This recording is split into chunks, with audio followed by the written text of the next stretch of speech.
Good evening, ladies and gentlemen, and welcome to Gustav IMCE, where we are going to make a DIY matte box out of some 3D printing and interesting parts to have at home.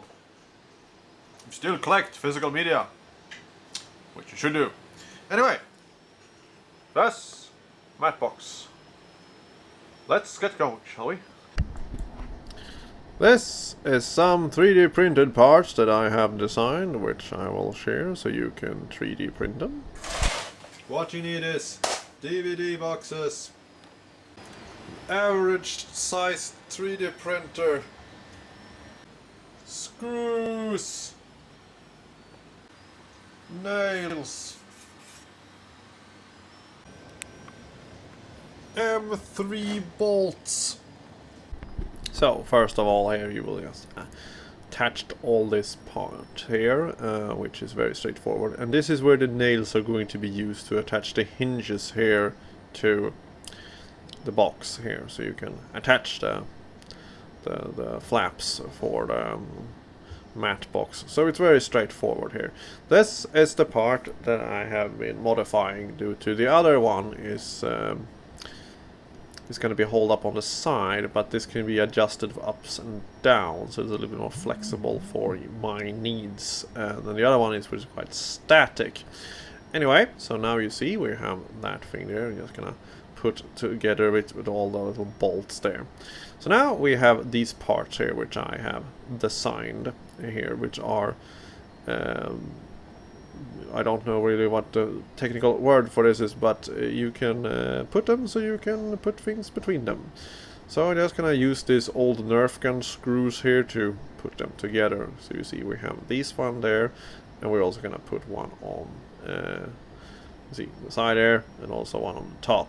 So yeah, you will have 4 of these things that will hold this thing on here, so you can just slide it on like that, but you also need something to hold it on top of it. So yeah, now you see here we have the DVD case here, and it will be a perfect fit for this thing.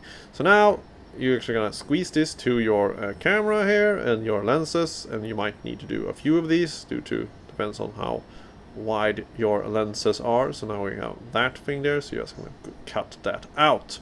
So make sure that your lens is going to be, you know, there. You can also put some filters into the matte box, but that will be a completely different video where we are going to explore that thing. But this is just a matte box in general here.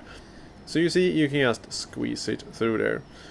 If you don't want a matte box for, is basically to remove lens flares and stuff like that to make, you know, regulate the light that's going to come into the camera, if I'm not technically incorrect here.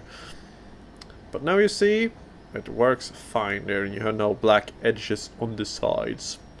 So now we're going to take this box here, and we're going to cut it in the middle here for the side flaps.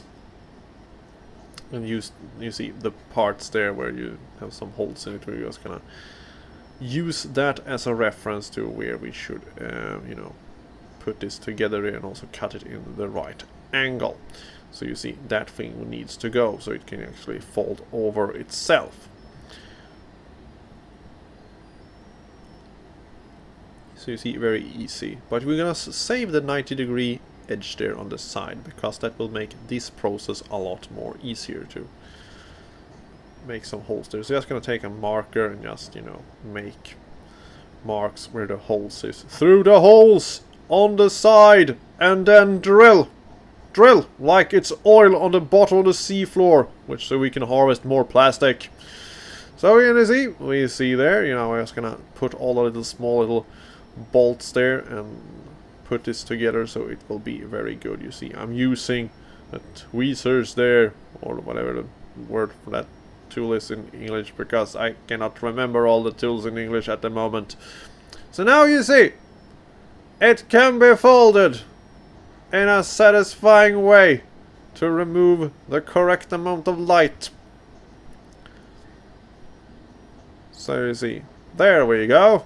And also a fantastic person on YouTube, which I don't remember his YouTube channel name at the moment, but I will leave a link to it when he is properly making DVD cases here. So you see, this is just going to be sliding and turned around. So now we have some foam here to make it, you know, squeeze a little bit more tighter and hold its position better. And I might have put, you know, 2 thick slices here on this, so you cannot turn it around. So we have to cut them off a little bit. So now I'm gonna try again. You see, this time it works fantastic, and then you just put it there. This also needs some adjustments. Oh. I hope you find this video on a homemade mat box interesting. See you in the next one.